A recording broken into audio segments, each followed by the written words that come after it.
С начала частичной мобильной операции при Комитете по молодежной и семейной политике было принято решение о возобновлении работы всероссийской акции «Мы вместе». С этих пор волонтерский корпус не прекращал работу.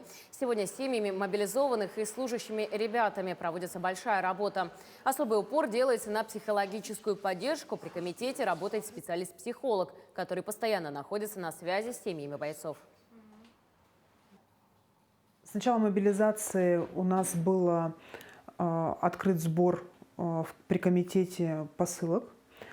Как именных посылок мы отправили 3 партии, так и помощи в общем с Ленского района от простых жителей и от больших организаций к нам поступали различные необходимые вещи, продукты питания.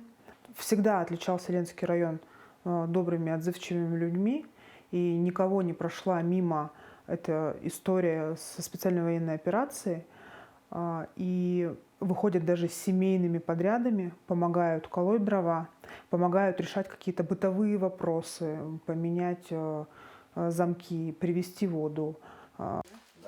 Помощь родственникам мобилизованных поступает отовсюду, от властей, волонтеров и простых жителей. Сегодня Комитет по молодежной политике помогает и военным, находящимся в госпиталях, передает посылки с медикаментами, витаминами и поддерживает их боевой дух письмами из дома.